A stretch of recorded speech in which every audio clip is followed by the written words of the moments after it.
నమస్తే. మన గాంధీగిరి వార్తలకు స్వాగతం. రామగుండం పారిశ్రామిక ప్రాంత రౌండప్. ఈరోజు గాంధీగిరి అందిస్తున్న ప్రత్యేక వార్తలు చదువుతున్నది దయానంద్ గాంధీ. వార్తల్లోని ముఖ్యాంశాలు. కేంద్ర ప్రభుత్వ దిష్టిబొమ్మకు నిప్పంటించిన కాంగ్రెస్ శ్రేణులు. కనిలో ముస్లిం సోదరుల జులూస్. వివరాలు. ఈ రోజు గాంధీగిరి వార్తలను సమర్పిస్తున్నది శ్రీకాంత్ కంటి దవాఖానా. కోల్బెల్ట్ కు కంటిపాప, అన్ని వర్గాలకు వెలుగు కిరణం. డాక్టర్ శ్రీకాంత్ సారథ్యంలో వైద్య సేవల్లో శ్రీకాంత్ కంటి దవాఖానా. ఏప్రిల్ 15 నుండి ప్రతి గురువారం ఉచిత వైద్య నేత్ర శిబిరం. కంటి పొరకు ఆపరేషన్ 5,000 రూపాయలకే చేయబడును. లక్కం భిక్షపతి కార్యనిర్వహణలో శ్రీకాంత్ కంటి దవాఖానా, లక్ష్మీనగర్, గోదావరికని. Phone number 8074911632.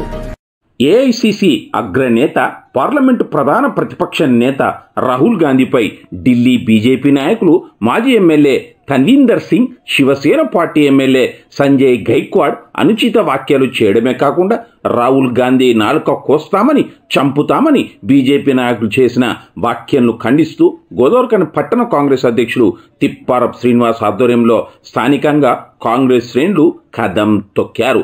రాజీవ్ రహదారిపై బైఠాయించి రస్తారోకో చేశారు. కేంద్ర ప్రభుత్వ దిష్టి బొమ్మను దహనం చేశారు. ఈ కార్యక్రమంలో నగర mayor Bangi Anil Kumar, municipal floor leader Mahankali Swamy మాట్లాడారు. ఈ కార్యక్రమంలో నాయకులు కాల్వలింగస్వామి, రవికుమార్, పాతపెల్లెల్లయ్య, మారెల్లి రాజిరెడ్డి, దీటి బాలరాజు, బొమ్మక రాజేష్, పెద్దెడ్డి ప్రకాష్, కొప్పుల శంకర్, నాయిని ఓదేలు, గట్ట రమేష్, దాసరి సామమూర్తి, యాకూబ్, దాసరి విజయ్, బాలరాజ్ కుమార్, ఉదయరాజ్, మాలెం మధు తదితరులు ఉన్నారు.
రామగుండం మున్సిపల్ కార్పొరేషన్ లో మరి ధర్నా కార్యక్రమం బీజేపీ ప్రభుత్వం దిష్టిబొమ్మ దగ్ధం చేయడం జరిగింది. మరి రాహుల్ గాంధీ గారి పైన ప్రజాస్వామ్యాన్ని హత్య చేసే విధంగా బీజేపీ నాయకులు వ్యవహరిస్తా ఉన్నారు. మరి వారిని కాంగ్రెస్ పార్టీ పక్షాన ఖండిస్తూ కేంద్ర ప్రభుత్వంలో ఉన్న సీనియర్ నాయకుడు, మంత్రిగా ఉండి నిత్యం ప్రజల మధ్య ప్రజా సమస్యలే ధ్యేయంగా పోరాడుతూ ఉన్న రాహుల్ గాంధీ గారి నాలుక కోస్తే 30 లక్షలు ఇస్తానని చెప్పేసి పేపర్ స్టేట్మెంట్ ఇవ్వడం జరిగింది. ఎవరైతే నిత్యం ప్రజా సమస్యల కోసం పోరాడుతూ ఉన్నారో అలాంటి నాయకుల మీద ఈ బీజేపీ నాయకులు చేస్తున్న తప్పుడు పనులను ప్రజలకు వివరించి ఈరోజు కాంగ్రెస్ పార్టీ ప్రజా సంక్షేమ ధ్యేయంగా ముందుకు పోతున్న తరుణంలో కాంగ్రెస్ పార్టీని రాహుల్ గాంధీ గారిని బదనాం చేయాలనే ఒక దుస్సంకల్పంతో ఈ రోజు కేంద్రంలో ఉన్న బీజేపీ నాయకులు మాట్లాడుతున్న అవాకులు చెవాకులు ఏదైతే ఉన్నాయో వాళ్ళు నోరు దగ్గర పెట్టుకోకపోతే కాంగ్రెస్ పార్టీకి సంబంధించిన తెలంగాణలో ఉన్న ప్రతి కాంగ్రెస్ పార్టీ కార్యకర్త కూడా సైనికునిగా మారి ఈ బీజేపీ నాయకుల కార్యకర్తల నాలుకలు కోసడం కాదు బిడ్డ ఇళ్ల నుంచి ఎవరిని కూడా వెళ్ళనీయకుండా ఒక్కొక్కరి సంగతి చూస్తామని చెప్పేసి సందర్భంగా హెచ్చరిస్తా ఉన్నాం. భారత్ జోడో యాత్రతోటి ఈ రోజు రాహుల్ గాంధీ గారు ప్రపంచంలో ఉన్న ప్రజలందరి మన్ననలు పొందడమే కాకుండా ఈ రోజు భారతదేశంలో ఉన్న ప్రతి నాయకుడు ప్రతి పార్టీలో ఉన్న వాళ్ళు కూడా ఈ రోజు రాహుల్ గాంధీ గారిని అభినందిస్తా ఉన్నారు. నిత్యం 10 సంవత్సరాల నుంచి ప్రజా సమస్యలను ప్రభుత్వాల దృష్టికి అధికారుల దృష్టికి తీసుకెళ్లి పేద బడుగు బలహీన వర్గాల వారి ఆశయమే వాళ్ళను ముందుకు తీసుకెళ్లే విధంగా రాహుల్ గాంధీ గారు చేస్తున్న ప్రయత్నానికి కాంగ్రెస్ పార్టీ ప్రతి కార్యకర్త కదం తొక్కుతూ వారి అడుగుజాడలో నడుస్తూ రానున్న రోజులలో భారతదేశం అంతా కాంగ్రెస్ పార్టీని విస్తరించి ఖచ్చితంగా కేంద్రంలో కాంగ్రెస్ పార్టీ అధికారంలోకి తీసుకొచ్చేందుకు ప్రతి కాంగ్రెస్ పార్టీ కార్యకర్త కూడా సైనికుడిగా పనిచేయాలని సందర్భంగా తెలియజేస్తా ఉన్నాం. బీజేపీ నాయకులను హెచ్చరిస్తా ఉన్నాం.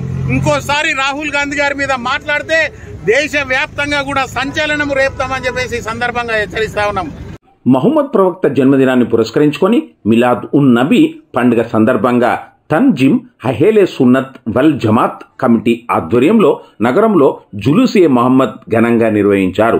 గోదావరిఖని గాంధీనగర్లోని నురానీ మదర్సా నుండి ప్రారంభమైన ఈ జులూస్ Gandhinagar, Kalyan Nagar, Regal Shoe Mart మీదుగా చౌరస్తా వరకు సాగింది. అనంతరం చౌరస్తాలో జరిగిన సమావేశంలో మదీనా మస్జిద్ మౌలానా మహమ్మద్ షహవత్ హుస్సేన్ మాట్లాడుతూ మహమ్మద్ ప్రవక్త ఐకమత్యం, సోదరభావం, ధర్మ మార్గంలో నడవడం, జీవన విధానంపై చేసిన మార్గదర్శనం ప్రపంచానికి ఆదర్శంగా నిలిచాయన్నారు. ఈ కార్యక్రమంలో బాధ్యులు మహమ్మద్ హుస్సేన్, సయ్యద్ హబీబ్, మహమ్మద్ హుస్సేన్ చిస్తి, మహమ్మద్ షరీఫ్, షేక్ హజీ అలీ, ఉమర్, గులాం సాబ్రీ, మహమ్మద్ ఉమర్, గౌస్ బేగ్, ఖలీం సాబ్రీ తదితరులు ఉన్నారు. శుభాకాంక్షలు తెలియజేస్తూ ఈ శాంతి సందేశాన్ని అందరికీ సమానంగా మనం ప్రచారం చేయాలని చెప్పేసి కోరుతూ మీ అందరికీ మళ్ళొకసారి శుభాకాంక్షలు, అభినందనలు. ఈరోజు సమస్త గోదావరిఖని ఇక్కడ జమాయి ఒక ర్యాలీని తీసి ఇక్కడ జమాయి సభను జరుపుకుంటున్నారు. అసలు ఎందుకు అని అంటే ఈరోజు ఒక మహర్షి పుట్టినరోజు. ఆ మహర్షి ఎవరు అంటే చిన్న ఎగ్జాంపుల్ మీకు చెప్తాను. Universal declaration of human rights 1948 జరిగింది. యావత్ ప్రపంచ పెద్దలు అక్కడ జమై ఒక నిర్ణయానికి వచ్చారు. ఏమిటి అంటే బ్లాక్ మరియు వైట్, నల్ల మరియు తెల్ల మధ్య, నల్ల స్కిన్ మరియు తెల్ల స్కిన్ ఉన్న వాళ్ళ మధ్య ఏం వేరియేషన్ చేయొద్దు, అందరినీ సమానంగా చూడాలని చెప్పి 1948లో universal declaration of human rights నిర్ధారించింది. కానీ మీకు నేను తెలియజేయవలసిన విషయం ఏమిటంటే ఈ విషయాన్ని బ్లాక్ మరియు వైట్ ఉన్న ఈ స్కిన్ తో ఉన్న పీపుల్ ని వేరియేట్ చేయొద్దని చెప్పి ఈ విషయాన్ని 1400 సంవత్సరాల క్రితం చెప్పిన ఆ మహర్షి మొహమ్మద్ ప్రవక్త సల్లల్లాహు అలైహి వసల్లం. మరియు ఈ రోజు మన గౌరవనీయులైన ప్రధానమంత్రి గారు ఒక స్లోగన్ ఇచ్చారు, బేటీ బచావో బేటీ పడావో అని చెప్పి. లేదండి, మేము ఒప్పుకుంటాం దానికి. కానీ ఆ స్లోగన్ ఇప్పుడు కాదు, 1400 సంవత్సరాల క్రితం మొహమ్మద్ ప్రవక్త మహర్షి అయిన మొహమ్మద్ ప్రవక్త సల్లల్లాహు అలైహి వసల్లం గారు ఇచ్చారు. ఏమన్నారు? మీ ఇంట్లో 3 పాపలు పుడితే వాళ్ళను పెంచి పోషించి వేరే ఇంటికి కైవసం చేయండి, పెళ్లి చేసి కైవసం చేయండి, మీరు స్వర్గానికి వెళ్తారు. ఈ విషయాన్ని చెప్పింది మొహమ్మద్ ప్రవక్త సల్లల్లాహు అలైహి వసల్లం 1400 సంవత్సరాల క్రితం. మరియు తల్లి పాదాల క్రింద స్వర్గం ఉందని చెప్పి యావత్ ప్రపంచంలో చెప్పిన మహర్షి ఇక్కడే ఆయన మొహమ్మద్ ప్రవక్త సల్లల్లాహు అలైహి వసల్లం.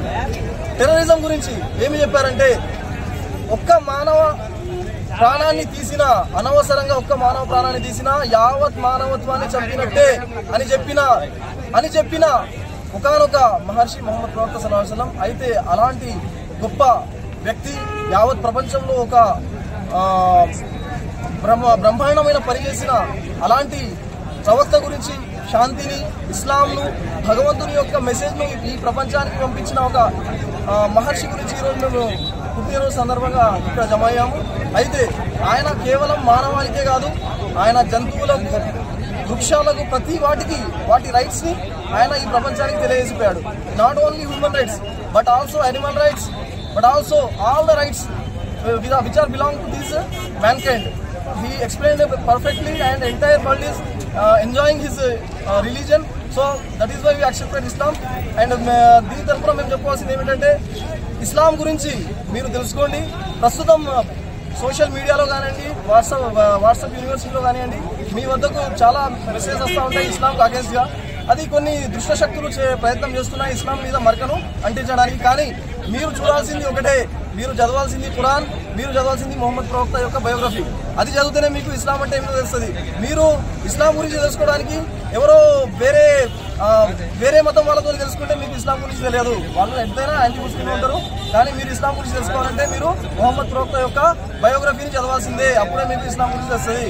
ఈ అవకాశం తెలంగాణ రాష్ట్ర ప్రభుత్వం ఎన్నికల హామీలో భాగంగా ప్రకటించిన విధంగా మహిళలకు తోడుగా అండగా నిలిచేందుకు 500 రూపాయలకి గ్యాస్ సిలిండర్ పథకాన్ని ఇటీవల రాష్ట్ర ప్రభుత్వం ప్రారంభించగా రామగుండం మున్సిపల్ కార్పొరేషన్లోని 11వ డివిజన్లో లబ్ధిదారులకు corporator youth Congress state secretary Peddalli Tejasvi Prakash అర్హత పత్రాలను లబ్ధిదారులకు ఈరోజు అందజేశారు. ఈ సందర్భంగా కార్పొరేటర్ మాట్లాడుతూ కాంగ్రెస్ రాష్ట్ర ప్రభుత్వం పేదల పక్షాన నిలిచే ప్రభుత్వమని, రానున్న రోజుల్లో ఎన్నికల సమయంలో ఇచ్చిన ప్రతి ఒక్క హామీని నెరవేరుస్తారని తెలిపారు. ఈ కార్యక్రమంలో ఆర్పి సరోజన లబ్ధిదారులు ఉన్నారు. మరి ఈరోజు 11వ డివిజన్లో ఎమ్మెల్యే మక్కర్ సింగ్ రాజ్ ఠాకూర్ గారి ఆదేశానుసారము గ్యాస్ సబ్సిడీ అందజేయడం జరుగుతుంది. మరి కాంగ్రెస్ ప్రభుత్వము 5 గ్యారంటీలని చెప్పి మరి ఈరోజు ప్రతి ఒక్క పథకాన్ని కూడా అమలు చేసే దిశగా అడుగులు వేస్తుంది. మరి అందులో గృహజ్యోతి, అదేవిధంగా ఈరోజు సబ్సిడీ, గ్యాస్ సబ్సిడీ, అదేవిధంగా బస్సులో ఉచిత ప్రయాణము, 10 లక్షల ఆరోగ్య బీమా, అదేవిధంగా ఇంకా మిగతా పథకాలు ఉన్నాయి కదా, అవన్నీ కూడా అమలు చేసే దిశగా రేవంత్ రెడ్డి గారి హయాంలో మరి మక్కర్ సింగ్ గారి నాయకత్వంలో ఈరోజు ప్రతి ఒక్క పథకాన్ని అమలు చేయడం జరుగుతుంది. మరి అహర్నిశలు కూడా రామగుండం యొక్క ప్రయోజనం కోసము, రామగుండం యొక్క డెవలప్మెంట్ కోసము నిరంతరం కృషి చేసే మక్కర్ సింగ్ రాష్ట్ర నాయకత్వంలో మరి ఈ రోజు ప్రజలకు కూడా ప్రతి ఒక్క పథకాన్ని అందజేసే దిశగా కాంగ్రెస్ ప్రభుత్వము పనిచేస్తుంది. కాంగ్రెస్ ప్రభుత్వం అంటేనే బడుగు బలహీన ప్రజలకు ఎల్లవేళలా వారి యొక్క కష్ట సుఖాలలో అండగా నిలిచే ప్రభుత్వము. మరి అంతకుముందు మహిళలకు బీఆర్ఎస్ ప్రభుత్వంలో ఉన్నప్పుడు సబ్సిడీ అనేది లేదు. అదేవిధంగా ఎవరికైతే మహిళా గ్రూపులకు ఉన్నాయో వారికి వడ్డీ లేని రుణాలను కూడా కాంగ్రెస్ ప్రభుత్వమే అంతకుముందు ఇచ్చింది. మళ్ళీ కాంగ్రెస్ ప్రభుత్వంలోనే ఇప్పుడు కూడా ఇవ్వడం జరుగుతుంది. మరి కాంగ్రెస్ పార్టీ యొక్క అడుగుజాడలు మరి ఎప్పుడు కూడా ప్రజల యొక్క అభివృద్ధికే ఉంటాయని చెప్పేసి తెలియజేస్తున్నాం. ఇంతటితో గాంధీగిరి వార్తలు సమాప్తం. నమస్కారం.